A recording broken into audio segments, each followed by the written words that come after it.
In 1958, the world was staring at the stars and losing. The Soviet Union had just launched Sputnik, a tiny metal sphere that sent a terrifying beep echoing across an anxious America.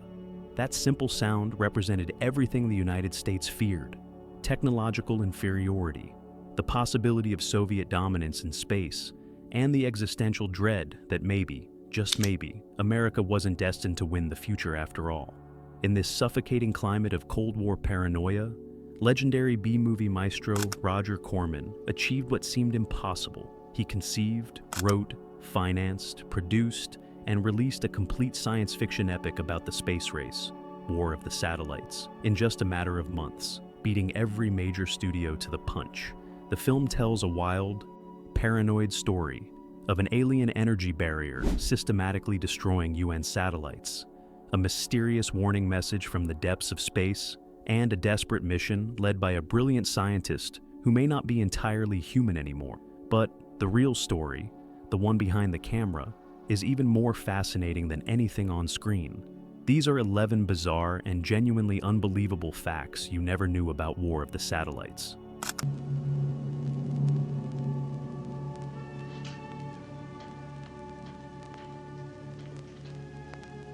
Number 1. The ominous alien quarantine. The film opens with a scenario that felt chillingly familiar to 1950s audiences. Humanity's greatest scientific minds are completely baffled as their manned satellites are repeatedly and mysteriously destroyed by an unknown force somewhere beyond Earth's atmosphere. Ship after ship, mission after mission, all obliterated with clockwork precision. The answer to this mystery arrives in the most bizarre, low-tech package imaginable: a primitive space message capsule that crash lands in a remote location on Earth.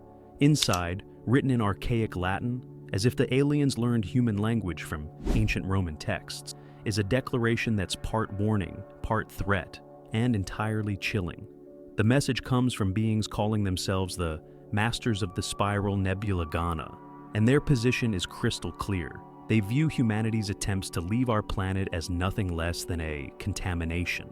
They declare Earth to be under permanent quarantine and vow to frustrate every attempt in the future to spread our infection to the pristine cosmos beyond our world. This was a genuinely brilliant twist on the typical 1950s invasion narrative. The aliens aren't here to conquer Earth, steal our resources, or enslave humanity. They're here to fence us in, to contain us like a cosmic plague. It's an insult wrapped in a threat. You're not worthy of the stars. Stay on your diseased little planet. It flipped the entire genre on its head and tapped into a very real American anxiety of the era. What if we're not the heroes? What if we're the villains? Called by the inhabitants thereof the earth. Attention. We, the masters of the Spiral Nebula Ghana. Number 2. The Threat and the Volunteers. The alien message, with its cold and deliberately condescending tone, knowing that Earth people are equipped with rudimentary reflex-type intelligence, immediately splits the world's leadership. The United Nations erupts into chaos and bitter debate. Some nations call for immediate compliance. Others see it as the ultimate test of human will. The film introduces its central ideological conflict through two men who couldn't be more different. First, there's the cynical, defeatist delegate Mr. Akkad, who argues passionately for total, unconditional surrender to the alien demands. His position is simple and dark. If beings this advanced want us to stay put, who are we to argue? Standing against him is Dr. Van Ponder, the film's initial hero, a brilliant, charismatic scientist who makes an impassioned plea for defiance. His argument is pure American exceptionalism. No other race has the right to judge us or to deny us this journey. It's destiny, he argues. It's humanity's birthright to explore the cosmos, regardless of who's out there trying to stop us. When reporters hound Van Ponder afterward, pressing him on whether he can even find a crew willing to fly, what everyone is calling a suicide mission, he delivers the ultimate hero's line without hesitation. He will command the ship himself. This single act of bravery, a scientist willing to put his own life on the line, immediately inspires his colleagues. Dave Boyer, a hotshot pilot, and Sybil Carrington, a gifted engineer, volunteer on the spot, setting the stage for a desperate do-or-die mission against impossible odds. Then you go up yourself? Lockhart calls it a suicide mission. I won't ask anyone to take a risk I wouldn't take myself. Number 3, the sinister sabotage. Just as the film's narrative seems straightforward, brave humans versus alien barrier, the plot takes a dark, genuinely paranoid turn that transforms everything. As the United Nations is preparing to vote on funding Van Ponder's ambitious Project Sigma, a multi-rocket program designed to punch through the alien barrier, devastating news arrives. Dr. Van Ponder has been killed in a fiery off-screen car crash. His opponent, the defeatist Mr. Akkad, immediately seizes the opportunity. He takes the floor and calls the entire project insane, demanding that all funding be immediately cut and the program abandoned. But then, in a moment of pure cinematic drama, the assembly doors burst open and a very much alive Dr. Van Ponder walks calmly into the chamber. The delegates, shocked and genuinely inspired by what they perceive as either a mistake or a miracle, erupt in thunderous applause. Riding this wave of emotion, they vote to grant Van Ponder unlimited funds for Project Sigma. This is the film's first major reveal, not to the characters, but to us, the audience. We suddenly realize with creeping dread that this is not the real Van Ponder. The original scientist, the one who defied the alien threat and inspired humanity's resistance, has been replaced by an alien duplicate. The saboteur is now in charge of the entire program. The aliens are no longer just an external threat in space. They've infiltrated our government, and they're now leading our last-ditch effort to defeat them. It's paranoia perfected.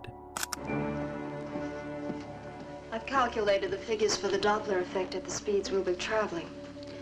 I want the figures all the way up to the speed of light. Number 4, the debate of surrender. The film's core conflict isn't actually about space battles or alien invasions. It's about philosophy, ideology, and the human will to resist. In a tense secret meeting with his inner circle, the alien-controlled Van Ponder begins to systematically argue for total surrender. And his logic is terrifyingly cold and rational. He tells his team in measured, emotionless tones that they are facing a race of beings whose intelligence is so superior to ours as ours is to ants and bacteria. Think about that comparison. Not just more advanced, but fundamentally, categorically superior. He presents only 2 stark choices: exist under whatever conditions the aliens dictate, or be completely exterminated as a species. This chilling, defeatist argument is the ultimate expression of Cold War-era psychological warfare. The aliens' greatest weapon isn't a death ray or an invasion fleet. It's the insidious power to make humanity's brightest minds argue for their own enslavement. It's making the victims advocate for their own chains. This scene is what transforms the movie from a simple sci-fi adventure into something much darker. A paranoid thriller about infiltration, mind control, and the terrifying possibility that the death of hope can be weaponized. The alien doesn't need to destroy Project Sigma with force. He just needs to convince everyone to abandon it willingly. 68 ohms maximum, should be at least 75. See, I thought if I added this extra coil... I don't think it matters very much. Number 5, the fight for Project Sigma. The alien imposter's carefully orchestrated plan to force humanity's surrender is ultimately foiled by the film's true hero, astronaut Dave Boyer, the all-American pilot with unshakable faith in human potential. When the UN Assembly reconvenes to vote on the proposed surrender, the alien Van Ponder conspicuously fails to appear, planning to let the momentum of fear do his work for him. But Dave takes the floor in his absence and delivers a passionate, defiant speech that directly refutes every element of the alien's cold logic. "Gentlemen, you do not survive through abject surrender," he declares, his voice rising with conviction. "Nations and worlds must fight for survival." He argues brilliantly that the very fact the aliens fear Project Sigma so much, enough to infiltrate human government, enough to beg for surrender, is precisely the reason they must complete it. The aliens wouldn't be this desperate unless the project had a real chance of success. This speech is the film's true patriotic, anti-communist message, delivered with all the subtlety of a hammer. It argues that surrender is not survival. It's just a slow death. That humanity's destiny, to travel through the heavens, is worth any cost, any sacrifice. The delegates are so moved by his words that they erupt in sustained applause, voting overwhelmingly to continue Project Sigma. The alien imposter's plan has been completely sabotaged by the very human emotion he can't understand or predict: stubborn, irrational hope.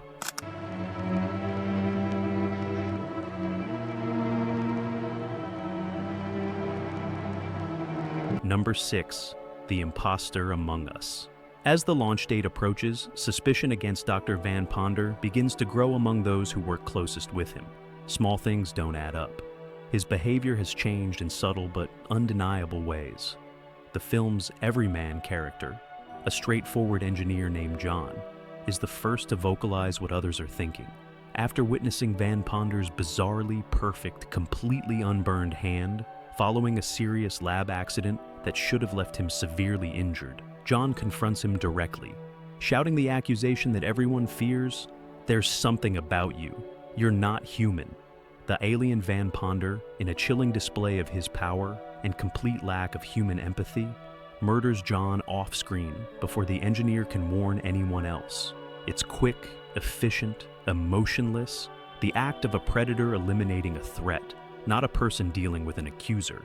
This is classic 1950s Red Scare paranoia crystallized on film. The enemy doesn't wear a uniform or speak a foreign language. The enemy looks exactly like your trusted, brilliant leader. But underneath that familiar face is something cold, inhuman, and fundamentally other hiding in plain sight. The monster isn't at the door, it's already inside, sitting at the head of the table. This paranoia intensifies when Van Ponder, using his newfound authority as project leader, makes a last-minute, seemingly innocuous crew change. He moves his romantic rival Dave to a later flight and promotes his love interest, Zibble, to fly with him on what we know as the doomed Rocket 1. It's not just sabotage, it's personal.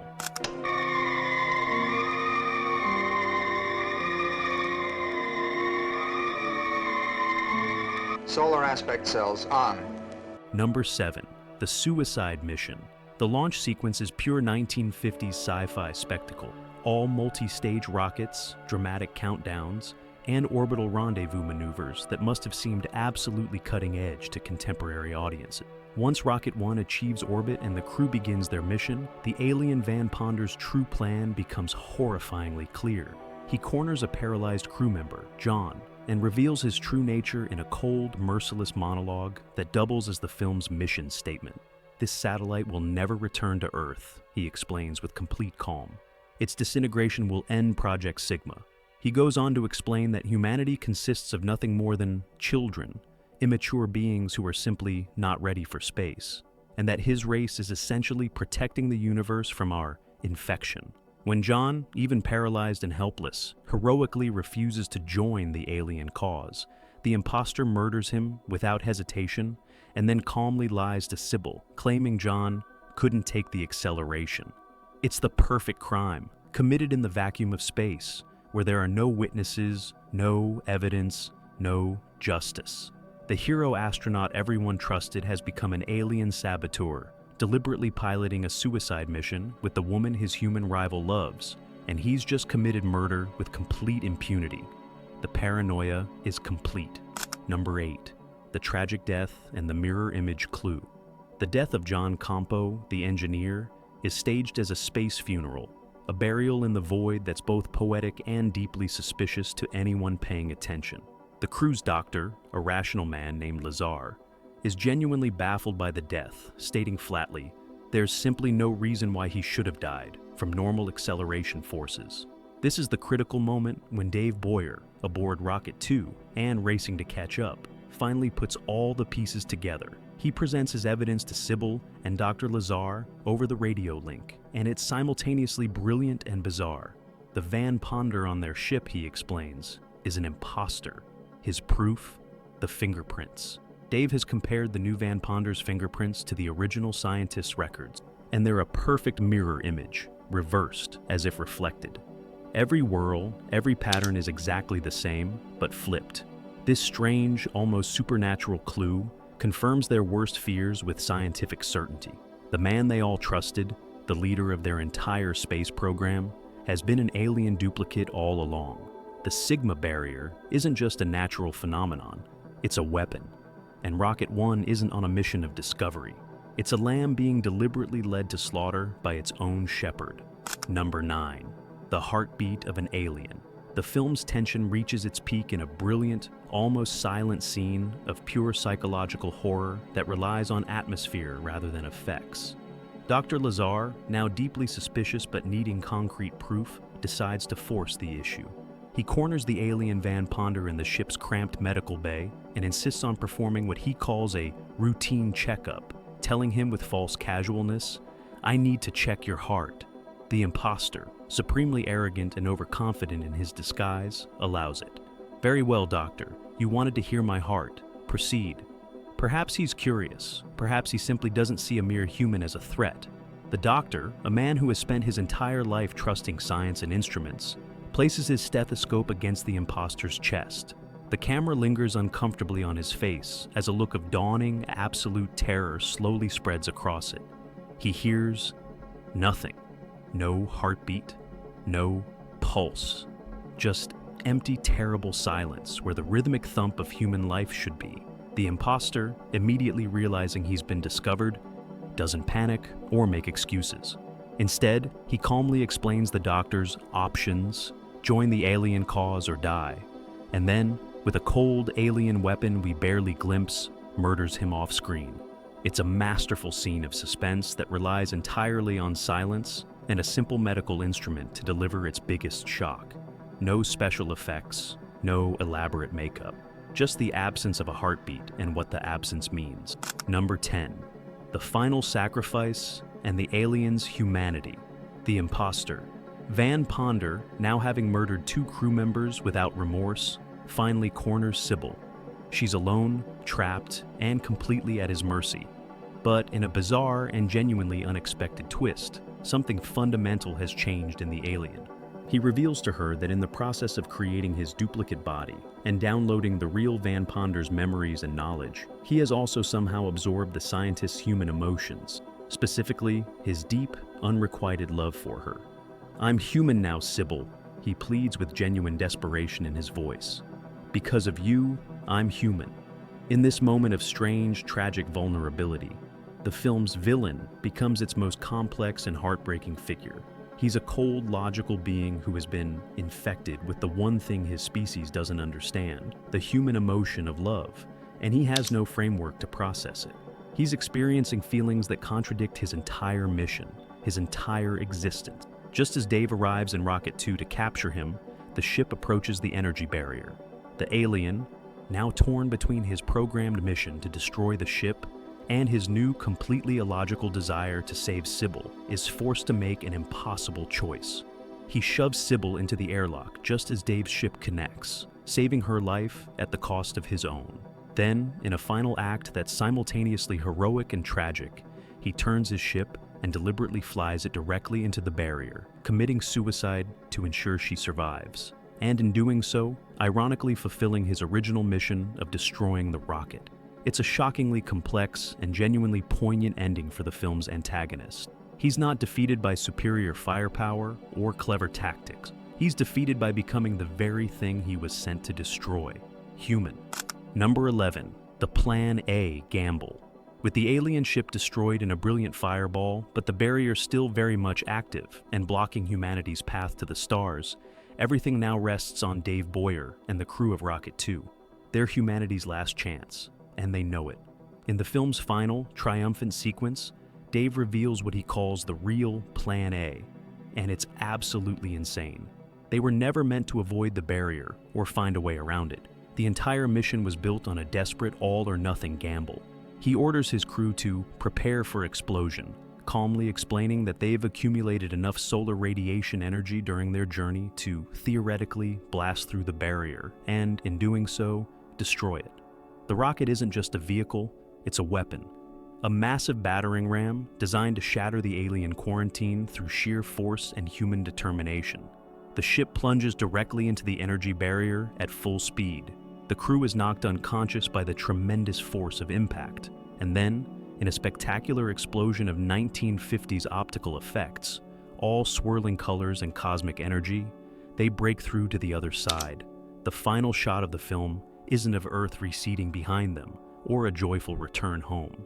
It's of the rocket ship, having broken its chains and defied the impossible, drifting freely toward the stars. The message couldn't be clearer if it were printed on the screen. Humanity's destiny is in space, and no force, alien, terrestrial, or otherwise, can stop it. The entire universe is our new frontier. From its panicked inception in the immediate aftermath of Sputnik's launch, to its bizarre, last-minute plot twists involving alien duplicates and tragic romance, War of the Satellites is a perfect time capsule of Cold War paranoia and American anxiety. It's a film that begins as a straightforward warning about an unseen enemy in the stars, only to transform into something far more chilling. A story about infiltration, possession, and a saboteur hiding in plain sight among those we trust most. While its budget was microscopic and its science purely fantastical, the film's core message was crystal clear piece of 1950s propaganda. The real threat to human progress isn't just an external force trying to destroy us. It's the enemy within, the defeatist voices arguing for surrender, the infiltrators wearing familiar faces. The final triumphant blast-off toward Andromeda wasn't just a victory over the aliens. It was a defiant middle finger to everyone, Soviet or otherwise, who doubted American resolve. Even with spies in our midst, even with infiltrators in our government, even facing impossible odds and superior technology, humanity's destiny, and specifically America's destiny, was to conquer the new frontier of space, no matter the cost, no matter the sacrifice. That message, delivered with all the subtlety of a rocket launch, is what made War of the Satellites more than just another cheap sci-fi B-movie.